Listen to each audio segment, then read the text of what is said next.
My wife said her affair was a deeper connection while I was raising our kids, so I took the house, the car, and my freedom. Wife and I have been married for 8 years, together for a few more before that, and we have 2 small kids.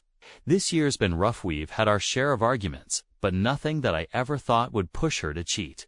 Lately, though, I noticed her becoming distant and withdrawn. One evening, I decided to confront her. That's when she told me she wasn't happy anymore and didn't feel a spark between us.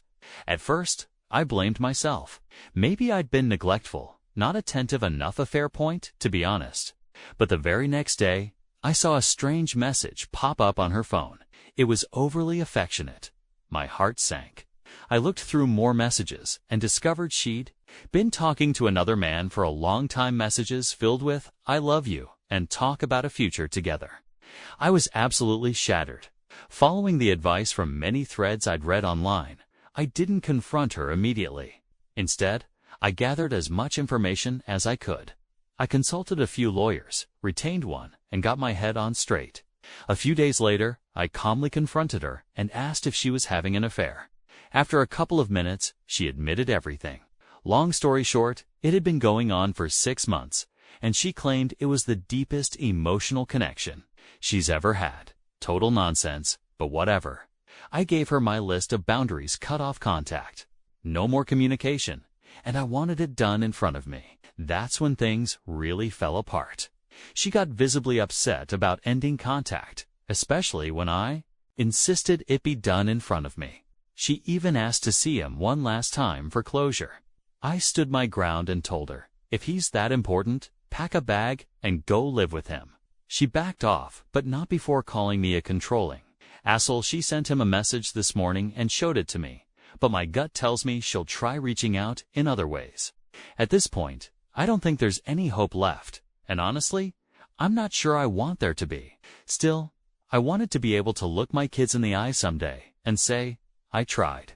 We have marriage counseling scheduled for tomorrow, but I'm seriously considering filing before wasting more time and emotional energy. I'm just hesitant to move too fast because of the kids. But is this really the right way to handle things? The past few weeks have been awful, no other way to put it, but they've given me time to think, reflect, and process. As a follow-up to my last post, my wife and I did attend some counseling after that first confrontation. I'll say this counselor has been great, neutral, supportive of both of us, and focused on helping us navigate this new reality. She's also been instrumental in uncovering some deeper, structural problems in our relationship. While none of that excuses my wife's behavior, it's been helpful to identify those patterns so I don't carry them into any future relationship. As I mentioned before, my wife's reaction to my boundary cutting off contact wasn't encouraging. I caught a few small messages between them before she wiped her chat logs and locked her phone. After that, I decided I'd had enough. I filed for divorce, and she was served a few days ago. Around the same time, I had a heart-to-heart with my father-in-law. He and I are very close, and I needed to focus on building a support system for our kids, something stable amid the chaos. I could tell my wife wanted to sweep everything under the rug, act like none of this happened, but our therapist talked to her about my side of things and why I needed to take these steps. That seemed to hit her. She started to grasp the consequences, to realize what's actually being lost here. Now, I'm just trying to wrap my head around the life ahead of me, this sudden shift in identity from husband and father to something completely different. The same applies to her. One thing I've noticed since I filed, she's been visibly shaken. I don't think she ever believed I'd actually walk away. She's emotional, on edge. I've kept my distance, but the shift in her has been obvious. Surprisingly, we've even started talking a bit more again, and lately, those conversations, they've been civil, focused, almost normal. We mostly stick to talking about the kids. I've been very clear with her. She left a deep wound in me, and if there's ever going to be a path toward forgiveness, she's the one who'll have to carry the burden. She needs to give me the time and space to heal. I'll say it again. What she did was selfish, cruel, and one of the worst things you can do to someone. But through it all, I've kept my focus on our children. They're my top priority as I figure out how to transition into the next chapter of my life and find my own happiness. I really want to thank everyone for their previous support and comments. I'm genuinely proud that I didn't drown in anger or sadness, that I stayed composed, made smart decisions, and protected my dignity while looking toward a better future. I don't have all the answers, and my emotions are still all over the place, but for the first time in a while, I'm starting to feel a little bit of peace. So again, thank you. I'm now in the post-serving phase and working closely with my attorney. What I'm hoping to learn from others here is, has anyone taken advantage of the affair fog to secure better divorce terms? If so, how did you pull it off? My soon-to-be ex-wife is clearly still deep in that fog, still secretly reaching out to the affair partner. I haven't confronted her about it because, honestly, it's keeping her distracted, which works in my favor right now. What kind of agreements did people manage to secure that were unexpected? Any tips or strategies for navigating this phase or keeping her off balance would be incredibly helpful. I've already been using the gray rock method and the 180 approach. I've also started going out more unexpectedly and keeping quiet about what I'm doing. Advice on gray rocking during divorce proceedings. Hey everyone, I've posted a few threads about this ongoing mess. The short version: wife cheated, I found out, and she hit me with the classic "I love you, but I'm not in love with you" line plus the whole "Oppie is the deepest emotional connection I've ever had" nonsense. She followed that up with gaslighting, trickled truth, the full playbook. So I served her divorce papers. Now, a few weeks later, here we are. We're still cohabitating for the time being, mainly because I want to spend as much time as possible with my kids. I've moved into a separate room, which has helped create some emotional distance. I've been implementing the gray rock method with my wife, keeping interaction to a bare minimum. But of course, with kids around, I have to put on a bit of a front. They're still young, but they pick up on tension. I've also stopped making myself so available in the evenings. I go out with friends, hit the gym. Helps me stay grounded. That said, I'd love more advice on handling this phase. It's a tricky balance. I want to bond with my kids, so I've kept up with family dinners and routines. But are there any major do's and don'ts I should keep in mind? I've posted a few times already, and for those who don't know the full story, wife cheated, claimed it was the deepest emotional bond of her life, hit me with the love you but not in love routine. I filed for divorce, and it's been about a month and a half since D-Day. I've been doing everything I can to move forward. This isn't really an update, more of a call-out. If you've gone through something similar, I'd love to hear your advice, lessons you learned, things you do differently, strategies that helped anything. The guidance I've gotten so far has been incredible, and I'm just putting out feelers to see if there's more wisdom I can gather. She cheated, but I'm made to feel like the holy everyone. If you've read my past posts, you know the story. Wife cheated, claimed it was the greatest emotional connection ever. I served the divorce papers, and now the whole thing's in motion. But I wanted to ask, how did people handle it when in-laws, mutual friends, or even your own family started treating you like the bad guy? I did get ahead of the narrative by telling some family and a few in-laws what really happened. I didn't blast it everywhere though, because I wanted to maintain some privacy. Still, getting cold vibes from a lot of her family and a few mutual friends. I know the saying, blood is thicker than water, but it still stings when people you are close to turn their backs on you, especially when you were a good husband and father, and your wife is the one who broke everything. Did people eventually come around and see the truth? Or did I just stop caring and learn to let go? As of today, though it feels like closure is finally finding its way to me, this whole saga that started back in the summer, it's finally starting to end. I've been posting here, seeking advice. And I want to start by thanking this entire community. The support and wisdom, especially from those who privately messaged me, has been incredible. Going through this while being far from close family has been brutal. Being alone with your thoughts can be painful, but I found some clarity and personal growth along the way.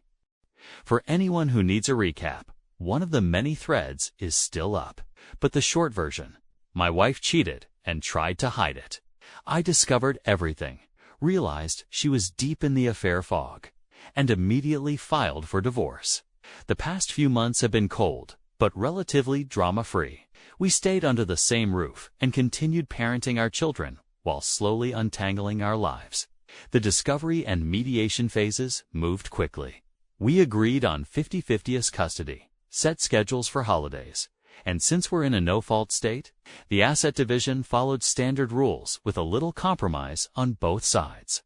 I won't go into all the details now, maybe in a future post, but I'll be finding a place soon for a fresh start. The final conclusion is near. The divorce is basically done. Here's the advice I can share from this entire disaster. Don't do the pick-me dance. I wasted a week trying before I faced the truth. My ex is still in the fog, but that's her choice. She has to live with it. Hire a solid family law attorney. Mine was excellent, treasonable, and realistic. He helped me balance what I wanted with what was possible. I avoided huge fees by doing my own prep work and kept things moving efficiently. Lean on your support system. Friends and family help me stay grounded through this chaos. Exercise is essential. I started lifting weights a month after D-Day.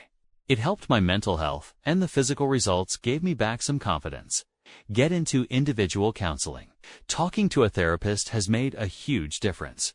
Remember, their choices are on them. I've read it 1,000 times here, and it's true. My ex blamed me for everything. I was a roommate. She loved me but wasn't in love. Our marriage went wrong. I worked too much. But looking at the timeline, I see now that everything shifted after she let someone else into her life. That guy fed her lines to boost her ego and give her attention, and she built emotional walls to paint me as the villain. Sure, she was stressed with parenting, life, and a long-term relationship, but instead of talking to me, she chose to confide in a 2-time divorce with no moral compass. That's on her. Was a recipe for disaster. As for the final chapter, in the epic love story between Captain Ego and Sackett Freeman from the 5-year fantasy plan, it hasn't been written yet, but bad choices have consequences. I'll leave it at that. Thank you again to everyone who supported me. I still have a long road ahead, but there are also so many new adventures waiting. If I can help someone else going through this, please reach out. I'm here. Got a question for the group. If you followed my posts, you know the saga. My wife claimed to have the greatest emotional connection in history. Eye roll. I'm finally close to moving into my own place. I stayed in the marital home throughout the process for the kids' sake and legal reasons. I've posted a few updates, and thankfully, I see the light at the end of the tunnel. Co-parenting with a cheating ex is one thing. I'm staying civil for the kids, but I've made it clear. She destroyed our marriage, and any chance at friendship went down with it. I don't have space in my life for someone who lies and betrays. Despite everything, she keeps trying to stay involved. She's offered to help decorate my new place, insists on keeping holiday traditions alive, and finds excuses to remain in my orbit. But I've stood firm. She's the one who blew up our relationship and tried to replace me. I'm just honoring that choice. I've even told her she won't be welcome in the life I'm building now. I never thought I'd be this strong. But I am. I'm healing. I'm resilient. And now, I'm finally starting to see it for myself. They've adapted quicker than I expected. And the time we spend together feels more meaningful now. They know they're safe, loved, and that dad is still here close by. Steady and strong. To answer a question I've seen a lot. Yes. My ex still tries to linger. She's made attempts to stay involved under the guise of co-parenting, even offered to help decorate my new place and maintain old holiday traditions. I've had to be firm. No room in my life for someone who blew it all up. My take: if we act friendly, it helps her rewrite the story, pretend the split wasn't that bad. But I know the truth. I haven't seen the affair partner yet, but I'm certain it's only a matter of time before their greatest emotional connection tries to play house. I'll just be watching from a safe distance with popcorn in hand when that mess inevitably burns down. As of today, it's official. The decree was issued. I'm no longer married. And today, I picked up the keys to my new house. I'll be moving in as soon as possible. I chose a buyout to start completely fresh. And I got lucky. I found a beautifully maintained house less than a minute away from the old one. Huge fenced yard, fire pit, big garage, great location, and it backs up to a nature preserve. As someone who loves the outdoors, it's a dream. It feels like I have my own little slice of peace. Why so close? Because I want my kids to know I'm nearby, always. They need that stability. Thanks to advice from this community, I stayed focused. I started working out, dove into a new career opportunity that's now paying off in a big way. I haven't bothered chasing old connections or looking for someone new. Honestly, I'm enjoying the single life. My 2 little ones are my world, and I plan to keep pouring my energy into them and myself. As for my ex and her AP, I've let it go. That disaster isn't mine anymore. Whatever happens with them, happens. Someone once said, if you end up with someone who cheated on their spouse, you've ended up with someone who cheats. That's truth. I did my best as a husband and a father. If someone else can't see that value, someone else will. Thank you all for the support, messages, and advice. It's meant more than you know. There were so many times when I had no one nearby to talk to, and this place was my lifeline. If you're at the start of this painful journey, just keep walking, 1 foot in front of the other. Survive each day. I'm not an expert, but I'm here if anyone needs a hand or a listening ear. I'll share a full life update soon. Some major, mostly positive, developments have come up since the divorce. But lately, with more quiet time, I've been reflecting on everything, looking back at the life I'd planned with my ex. It's surreal how it all disappeared in a blink. I know I'm not alone in that. We had a great future ahead, careers that finally stabilized after years of grinding, a home, 2 amazing kids now out of diapers, college funds building up, so many things going for us, and yet she threw it all away. For what?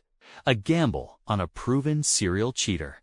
It's the last hurdle I need to climb emotionally understanding how someone could be so selfish, so short-sighted. I get that desire isn't something you can force. I understand the psychology, the honeymoon effect, the need for novelty. But damn, it still baffles me how she didn't even try. How she didn't come to me, her teammate, her partner. We're supposed to face storms together. That's the whole point of marriage. So yeah, I still struggle some days, but I'm getting stronger. And I truly thank everyone in this group again for the honesty, the empathy, the guidance, and the space to vent. Hey everyone, just wanted to give a quick update, especially for those of you newly walking through your own D-Day and wondering what the road ahead looks like. I'm now 6 weeks post-divorce decree, and I moved into my new place about a month ago. I've been pouring my energy into setting it up, and it's finally come together, well furnished, cozy, and it truly feels like home. My home. The kids have been over several times now, and honestly, the custody rotation is going better than I ever expected. They've adjusted quickly. I used to read posts saying kids are resilient, and now I truly get it. Watching them bounce back, settle in, and find joy in the little things has been both a relief and a gift. We've built our own routines at Dad's house, movie nights, pancake breakfasts, silly inside jokes. They've told me more than once how much they love being here, and for the first time in a long time, I believe them. As for me, at first, the freedom felt strange. But I found that making to-do lists and setting daily, weekly, and long-term goals helps a lot. I was feeling down at first, but staying busy keeps the sadness at bay. Right now, my focus is 100% on self-improvement. I've thought about dating again, but honestly, I have zero interest. My attention is on home projects, fitness, and my kids. Someone commented on one of my old posts that getting out of the shared house felt like coming up for air after being underwater, and they were absolutely right. As for the cheating ex, I keep things polite, but that's the extent of it. No sign of the infamous greatest emotional connection affair partner yet. Weird, right? But who cares anymore?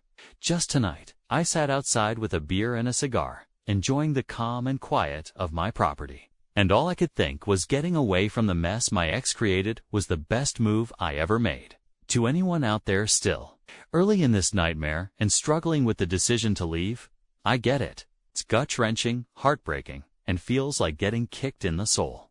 But when you finally decide to eject a cheater from your life, it's the right call. And trust me, every day, it gets better. Cheers to all of you. Hey everyone, it's a C496 with another update. Big thanks again to all of you, incredible people, for the support and comments. I'm now 2 months into living on my own, and things are coming together beautifully. My kids are doing great, and we're making amazing memories. I've got a few fun trips lined up for us too. Following the usual advice, I've taken my training to the next level. I upgraded my home gym with better equipment and have been hitting the heavy bag regularly. It's working at my monthly therapy session. My counselor pointed out that I'm putting on muscle in all the right places. She even said she's impressed with how far I've come mentally and physically. That bit of affirmation felt good. I haven't even bothered with dating still too early. And honestly, I'm loving my free time, my new projects, and hanging out with friends. So the question I'm wrestling with, has karma hit the cheater yet? Sadly, not quite. I don't have any juicy update about the AP or the downfall of their fantasy romance. In fact, it's kind of strange this epic love hasn't been revealed publicly at all. The affair partner is still a secret. So why is that? Is my ex trying to manage her image, waiting for the right time to reveal him? Isn't the thrill of sneaking around gone now? I'm not even in the picture anymore. And yet, she still hides her phone when I'm around during kid-related stuff. I know they're still communicating. She makes it obvious. But why all the secrecy? If this guy was so amazing and their love was so deep, why not show him off now that the terrible ex-husband is out of the way? Has anyone else experienced this, where your ex and the affair partner stay hidden even after the dust settles? Hi everyone, 6 months post-divorce now, and nearly a year since D-Day. Posting here has been incredibly healing, and I know many of you have followed my journey. I've gotten messages, encouragement, and hope from this community, and now I want to return the favor. So, 6 months out, and a lot of good things have happened. My house is not only fully furnished, it feels like home. My kids have adjusted well to the new routine. They love coming over, and they've even made some friends in the neighborhood. I'm deeply thankful that they've handled this transition with such grace. They just get it now. There's dad time, there's mom time, and there's no sadness, no confusion, no tears. Outside of parenting, I've thrown myself into home improvement projects. The house had been a bit neglected by the previous owner, an older divorced guy, but I've embraced the work. Little by little, I've made it mine. I even built out a full home gym. Boxing, lifting, grinding it out. My body's finally starting to feel like mine again. This journey isn't over, but for the first time in a long time, I'm proud of the man I'm becoming.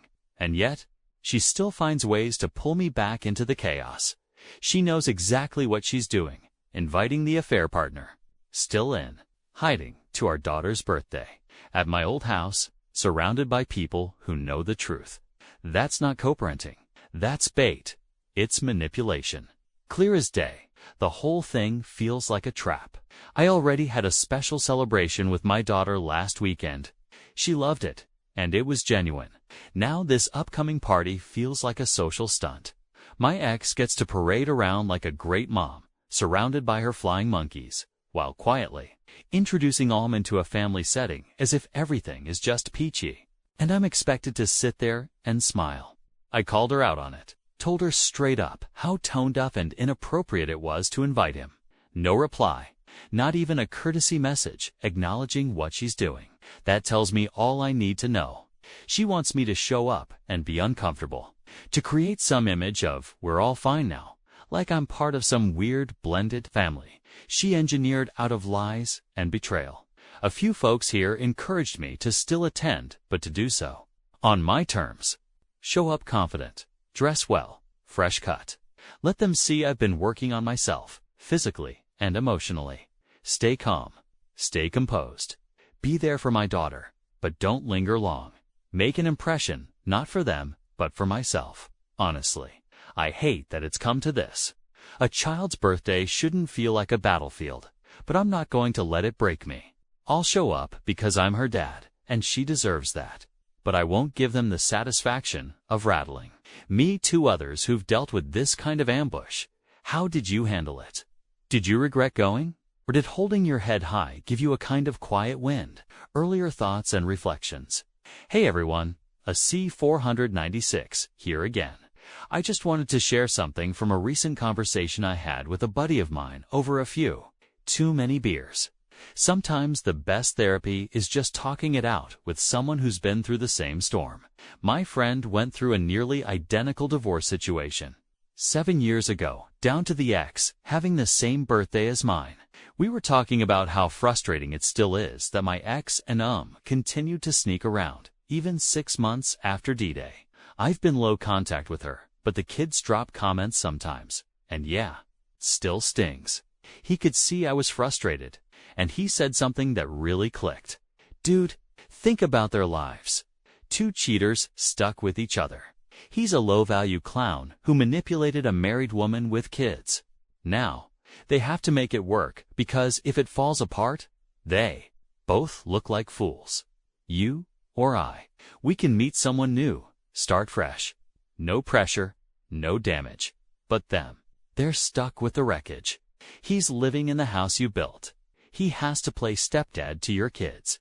He inherits your ex and her in-laws. That's not a relationship, that's a sentence. But you're free. That one hit hard. And this morning, I woke up with clarity I hadn't felt in a while. They chose the mess. I chose freedom. And the truth is, I'm lucky. I've made it through the storm and come out standing. Yeah, I still struggle, especially mentally, focus, anxiety, intrusive thoughts. But therapy and fitness are working. I'm progressing. I've been keeping my divorce private at work, and somehow I didn't just avoid disaster, actually got a raise. People have noticed my efforts, and my career is on the rise. I'm not sure how I pulled it off, but I did. I think less and less about my ex every day, and every step away from her brings relief. As for her, still deep in fantasy land, still trying to control the optics, still sneaking around with like they're hiding from ghosts. I've accepted that whatever happens next is no longer my concern. I'm just thankful I'm no longer tied to someone who can lie to your face and feel zero remorse. So, to everyone who supported me, thank you. Truly, to the newcomers, it sucks. It really does. But there's peace waiting on the other side. You just have to keep walking toward it. Good riddance to the past. Here's to what's next, and looking back now, maybe everything played out just the way it was meant to. Hey everyone, it's a C496 again. Wow, what a wild, satisfying, hilarious turn of events. First off, thank you so much to everyone who responded to my last few updates.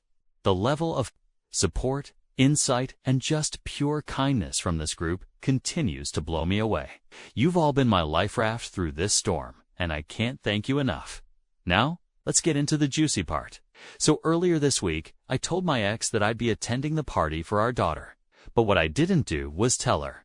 When I changed my mind, instead, on Saturday morning, I stopped by to drop off a birthday card and present, quietly, respectfully, but with just enough style. I rolled up in my sports car. Yeah, I'm owning that win, only to spot OM's crusty ride parked on the street.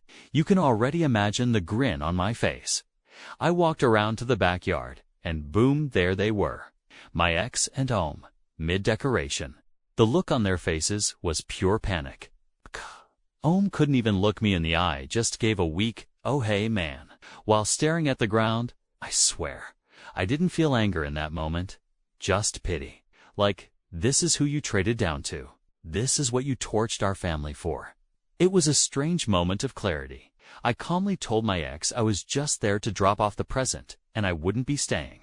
She was stunned and, in the sweetest voice I've heard from her in ages, she nearly begged me to stay. I smiled and told her I'd be giving my daughter her gift at her grandparents' place instead. Before leaving, I gave a quick see ya later, bro, just to seal the moment with the class he never earned. Minutes later, got a call from my ex again, asking me to reconsider. I politely refused. Dropped by the in-laws, gave my daughter her gift, played with the kids for a bit, and said goodbye.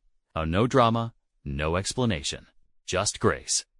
Later, I worked on the house, hit a much-needed workout, and even went on a date that night. Nothing serious, but it felt good to be out again. My daughter called to thank me for the gift, and she didn't even ask why I wasn't there. As so many of you said, kids don't miss what they don't notice in those moments. She was having fun. That's all that mattered. And now for a bit of Friday humor. ... So, one of the only in-laws who didn't turn their back on me texted during the party, "Hey man, let's grab beers this week. Your presence is missed here." Fast forward, we meet, beers flow, and the stories come out. Apparently, the party was a total dumpster fire. People were awkward, avoiding eye contact. My ex never even introduced OM to anyone. She stayed on the opposite side of the yard from him the entire time, barking orders while he stood around like a lost intern. Even better, the in-laws didn't speak to him. They sat together, looking annoyed, whispering among themselves. OM ended up spending most of the party inside, away from the guests, basically hiding. Some of the extended family, especially from the uncles' side, were overheard saying how classless the whole thing was. I couldn't stop laughing. It's not out of spite. Just that kind of laugh you get when the universe handles your dirty work for you. My absence didn't go unnoticed. Everyone saw through the charade, and my earlier visit to drop off the gift was also mentioned. People knew I had made the effort, and then chose not to show up. That spoke volumes to anyone doubting their gut to trust it. I nearly gave in and went to that party, and honestly, it would have wrecked me. Instead, I held the line. I protected my peace, kept my dignity, and walked away feeling like I won. Because I did. Thanks again to this incredible group. Keep walking forward, my friends. The karma train is always on schedule. You just have to be still long enough to hear it coming. And from what I've heard, the family understood exactly why I wasn't. Their mission accomplished. Anyway, that's my little Friday dose of humor. For those of you who are new to this whole mess, going through your own storm of betrayal, heartbreak, and divorce, I can't stress this enough. Take the high road. Act with dignity. Carry yourself with class. And keep your focus on living the best version of your life. It's not always satisfying in the short term. You'll want to clap back. You'll want justice. You'll want people to see what really happened. But the truth is, like weight training, results take time. You show up, do the work, push through the pain, and eventually you start to see real, meaningful change. Healing isn't loud. It's steady, quiet, earned. So if you're in the thick of it, right now hang in there. Keep your head high, keep your heart guarded, and keep walking forward.